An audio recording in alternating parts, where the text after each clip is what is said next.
En tiempos ancestrales, la tierra de Israel, elegida por Dios, se hallaba sumida en una profunda oscuridad espiritual.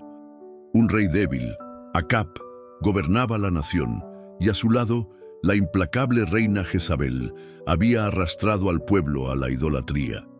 Ella, sacerdotisa de Baal, erigió altares a dioses falsos, corrompió a la gente y masacró a los profetas del Dios verdadero. Pero en medio de esta apostasía estaba a punto de emerger una figura monumental, un hombre cuyo nombre resonaría en los cielos y haría temblar a los reyes de la tierra.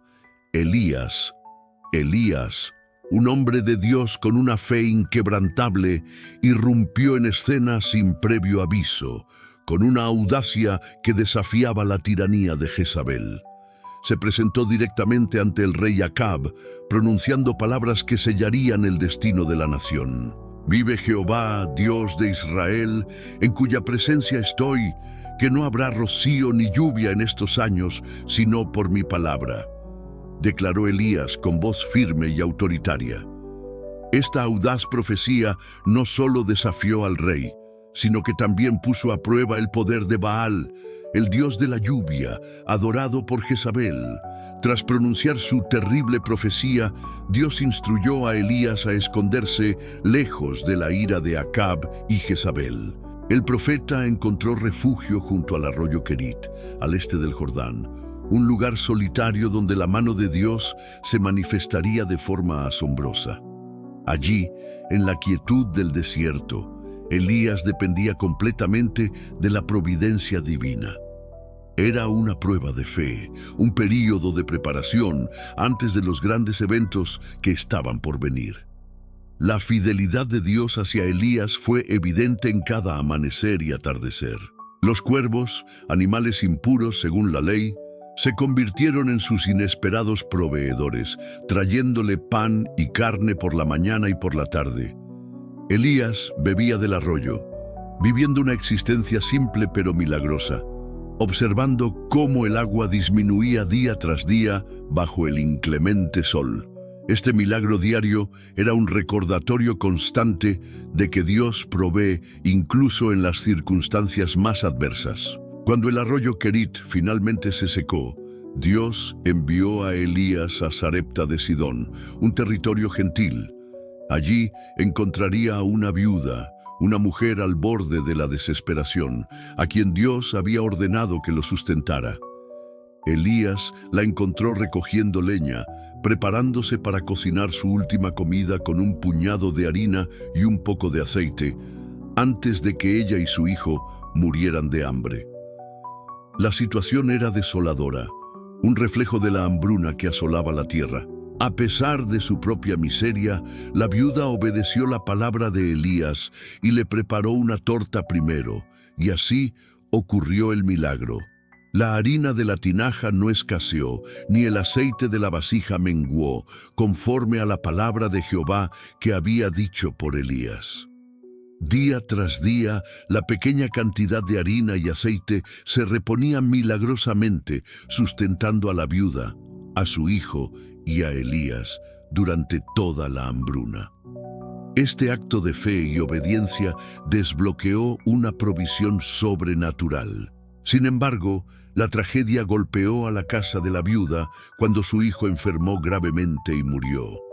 Desconsolada, la mujer confrontó a Elías, creyendo que su presencia había traído desgracia. Elías tomó al niño, lo llevó a su aposento y clamó a Dios con fervor, extendiéndose sobre el cuerpo del niño 3 veces. Su oración era un ruego desesperado por la vida, una demostración de su profunda compasión y fe en el poder de Dios. Después de 3 años y medio de sequía, Dios envió a Elías de nuevo ante Acab, con la promesa de lluvia. Pero antes, Elías propuso un desafío épico en el Monte Carmelo, una confrontación directa entre Jehová y Baal. El profeta convocó a todo Israel y a los 450 profetas de Baal y 400 profetas de Asera que comían de la mesa de Jezabel. El escenario estaba listo para una demostración de poder divino.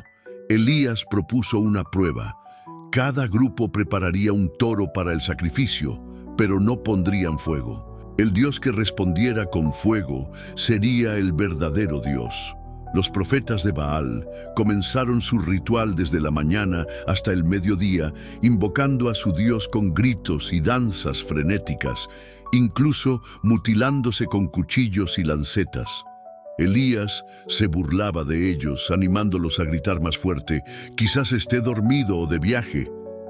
Pero no hubo voz, ni respuesta, ni señal alguna. Al atardecer, Elías tomó el control. Reparó el altar de Jehová que estaba en ruinas, usando 12 piedras que representaban las 12 tribus de Israel. Luego dispuso la leña y el toro sobre el altar y ordenó que lo empaparan con 4 cántaros de agua, repetidamente, 3 veces. El agua corrió por el altar, llenando la zanja que había cavado alrededor. Era una medida para eliminar cualquier duda, haciendo el milagro aún más innegable. Con el altar empapado, Elías se acercó y oró con una simplicidad y humildad poderosas. «Respóndeme, Jehová, respóndeme, para que conozca este pueblo que tú, oh Jehová, eres el Dios, y que tú vuelves a ti el corazón de ellos». Inmediatamente, el fuego de Jehová cayó del cielo, consumiendo no solo el holocausto y la leña, sino también las piedras, el polvo e incluso el agua de la zanja. Fue una manifestación abrumadora del poder divino. Elías, victorioso, ordenó la matanza de los profetas de Baal, erradicando la idolatría que había corrompido a Israel. Luego le dijo a Acab: «Sube, come y bebe, porque una gran lluvia se oye». Aunque el cielo estaba despejado, Elías subió a la cima del Carmelo y se postró, orando fervorosamente. 7 veces envió a su siervo a mirar hacia el mar, hasta que una pequeña nube, del tamaño de la mano de un hombre, apareció en el horizonte. La lluvia torrencial finalmente llegó, poniendo fin a la devastadora sequía. Elías, lleno de un poder sobrenatural, corrió delante del carro de Acab hasta la entrada de Jezreel. Sin embargo, la victoria fue efímera. Cuando Jezabel se enteró de la masacre de sus profetas, juró matar a Elías. Elías, abrumado por el miedo y la soledad, huyó al desierto, deseando morir bajo un enebro. Su espíritu estaba quebrantado, un recordatorio de que incluso los más grandes profetas son humanos. Dios no abandonó a Elías en su desesperación. Un ángel le proveyó comida y agua, fortaleciéndolo para un viaje de 40 días y 40 noches hasta Horeb, el monte de Dios. Allí, en una cueva, Elías experimentó la presencia divina de una manera única. Hubo un fuerte viento que partió las rocas, un terremoto y un fuego, pero Dios no estaba en ninguno de ellos. Finalmente, después del fuego, vino un silbo apacible y delicado. En Horeb, Dios le dio a Elías nuevas instrucciones, incluyendo ungir a Eliseo como su sucesor. Elías encontró a Eliseo arando con 12 yuntas de bueyes, una señal de su prosperidad y trabajo duro. Elías simplemente pasó junto a él y le echó su manto. Este acto simbólico era una llamada clara, una transferencia de autoridad y el inicio de una nueva etapa en el ministerio profético de Israel. El ministerio de Elías estaba llegando a su fin terrenal, pero no de la manera convencional.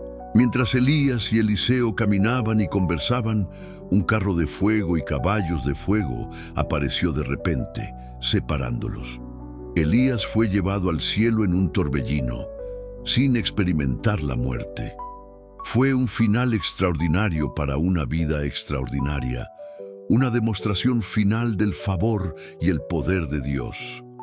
Eliseo, testigo de la asombrosa ascensión de su maestro, gritó: Padre mío, carro de Israel y su gente de a caballo». Elías había prometido a Eliseo una doble porción de su espíritu si lo veía ser arrebatado.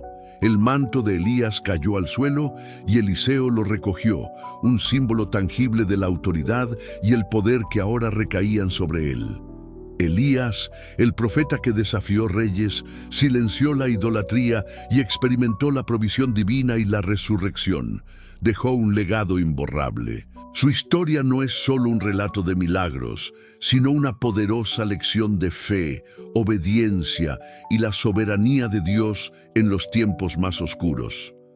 Su voz sigue resonando, recordándonos que un solo hombre, lleno del Espíritu, puede cambiar el curso de una nación.